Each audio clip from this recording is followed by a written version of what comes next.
Alors oui, si on veut avoir un cancer, c'est pas très compliqué. Et on va prendre le tube digestif de haut en bas assez rapidement pour que vous reteniez les points clés. Car si vous voulez l'avoir, vous allez l'expliquer à vos patients.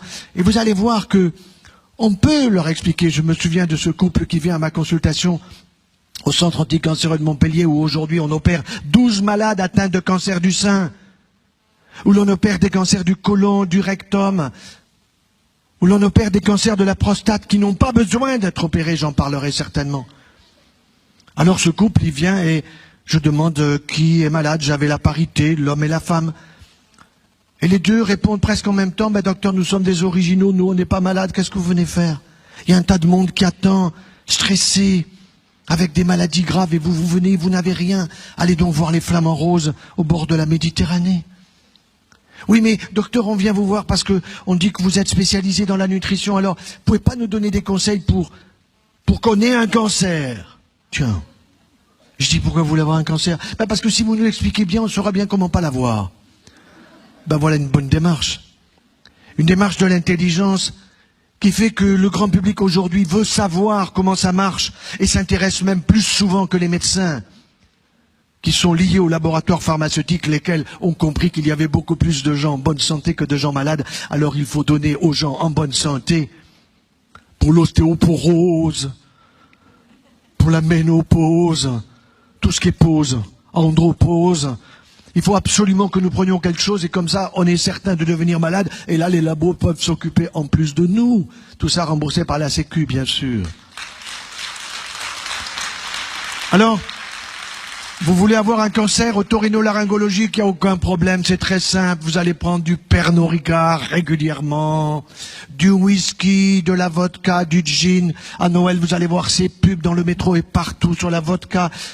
Extraordinaire, il vous faut en consommer tout le temps. Et en plus, si vous prenez un peu de tabac, que vous fumez un peu de hashish, bien sûr, c'est formidable. D'autant qu'on ne vous dira pas que la marijuana d'aujourd'hui, elle est OGM.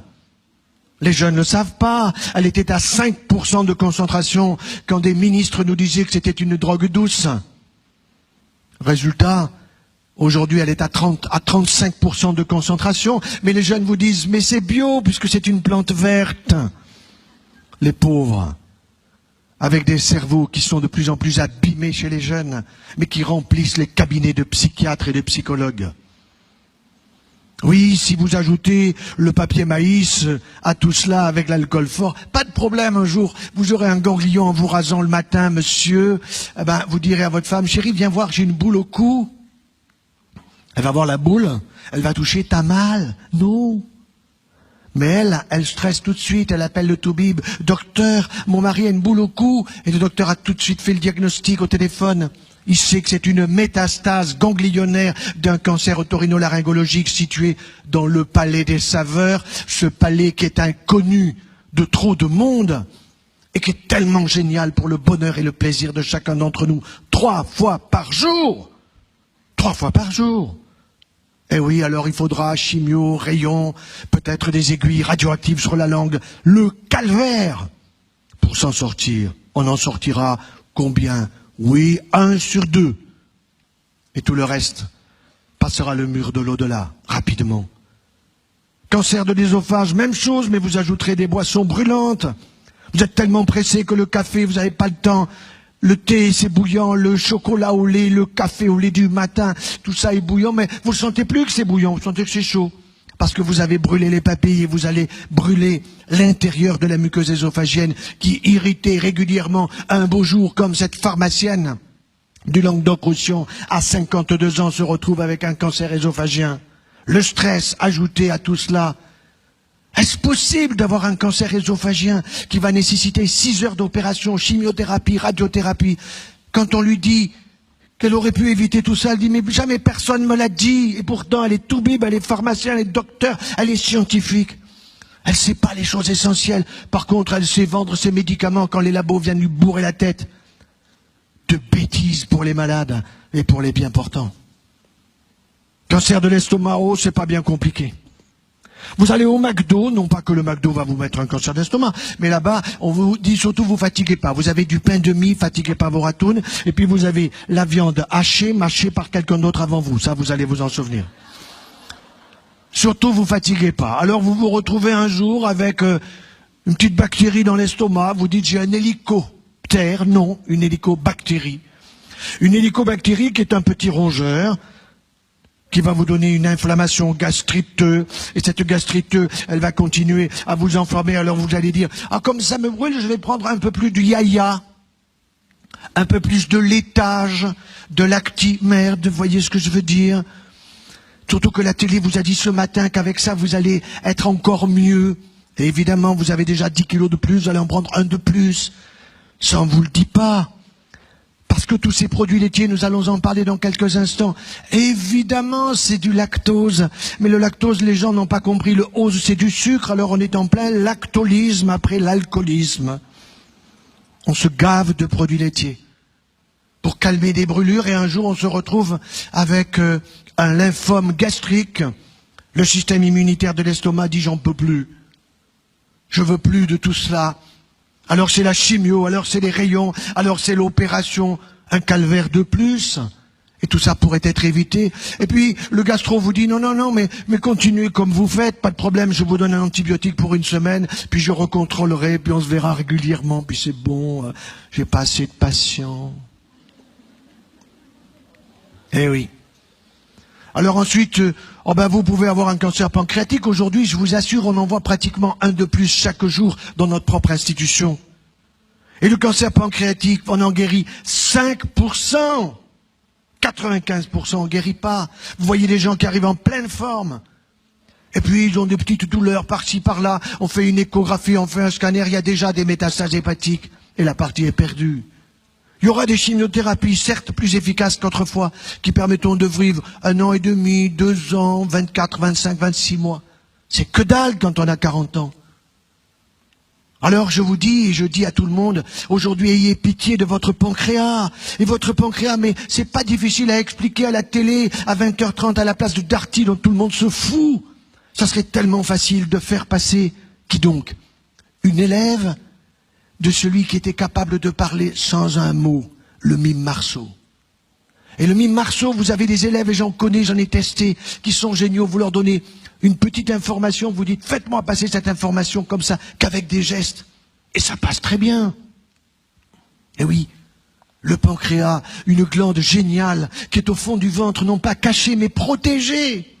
Pourquoi? Parce qu'elle a 2 fonctions, c'est grâce à elle que nous avons le taux du sucre dans le sang qui est à 1 gramme régulièrement et pas plus, seulement quand on se gave de coca, avec 17 morceaux de sucre dans 1 litre de coca, ou alors avec le light. Je voyais récemment l'un de mes collègues radiologues, je vais lui montrer pendant l'été un dossier difficile, et puis je vois sur sa table une bouteille de coca, je lui dis, mais maçon, vous prenez cette saloperie? Il me dit, c'est du light. C'est du 0 stress, monsieur. Je dis, vous foutez de moi? Ah ben non, il n'y a pas d'aspartame. J'ai dit, attention, prenez votre loupe. Alors il a pris sa loupe des mammogrammes, et puis, ah mince, c'est plein d'aspartame. Il est tout bip pourtant. Ah, c'est passé à la poubelle, bien sûr.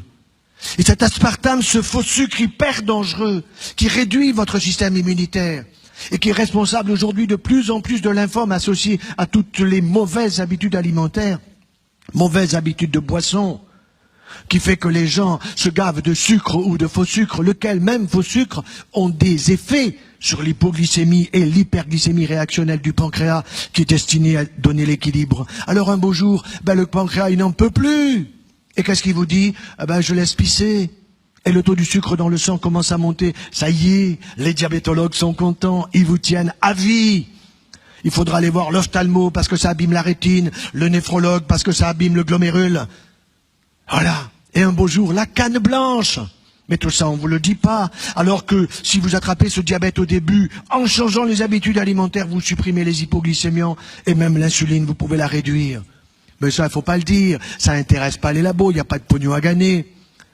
Et la Sécu n'y connaît rien. Parce que vous avez des spécialistes qui sont à la Sécu, qui sont là devant des bureaux et des ordinateurs, qui n'ont jamais vu un malade, en dehors d'eux-mêmes, qui sont en potentiel, bien sûr.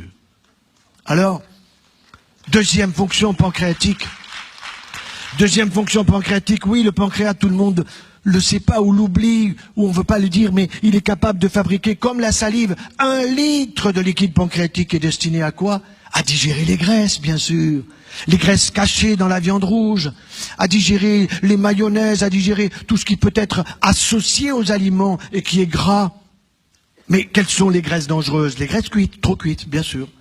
Alors ces graisses trop cuites que l'on va utiliser ou manger, consommer, parce que le barbecue horizontal, qui devrait être supprimé parce que c'est un danger public pour aller au barbecue vertical, de telle façon que quand les graisses tombent, elles ne tombent pas sur le feu qui les pyrolyse et qui crée des nitrosamines et des benzopyrènes toxiques et cancérigènes. Ben un beau jour, le pancréas qui n'en peut plus, lui aussi, il se met à chahuter, et voilà que les cellules exocrines, c'est-à-dire capables de fabriquer ce liquide pancréatique, elles se mettent à se multiplier d'une manière anormale, car une cellule pancréatique, elle est capable de vivre autour d'une année. Les gens croient que parce qu'ils ont leur âge, leurs cellules ont leur âge. Mais non, nos globules blancs, ils vivent 7 jours. S'ils se mettent à vivre 15 jours, c'est une leucémie. Nos globules rouges, ils vivent 120 jours. S'ils se mettent à vivre 200 jours, ça va pas. C'est une maladie de Vaquel, c'est un cancer des systèmes des globules rouges. Les cellules de mon foie, si je ne l'ai pas intoxiqué d'alcool et de marijuana et de tabac, ils vivent une année. Donc, si j'ai 60 balais, mon foie, je l'ai refait 60 fois. Formidable. Et mon pancréas, autant de fois. Les cellules de mon intestin grêle, elles vivent 4 à 5 jours, pas plus. Mais si je prends la chimiothérapie, le tapis intestinal destiné à absorber tous les aliments qui est aussi grand qu'une surface d'un terrain de handball, oui, à ce moment-là, il est brûlé complètement. Alors, ce sont des fuites digestives, c'est une malabsorption digestive et les gens sont en permanence fatigués par les chimiothérapies souvent abusives que l'on donne. Mais on va vous guérir. Laissez-nous faire, c'est nous qui sommes compétents et vous n'y connaissez rien. C'est faux. De plus en plus de grands publics sont capables de poser des questions intelligentes et il faut les écouter. Il faut s'asseoir en consultation pour écouter les gens et se rendre compte que très souvent, l'instinct, l'intuition, elle est juste chez le patient.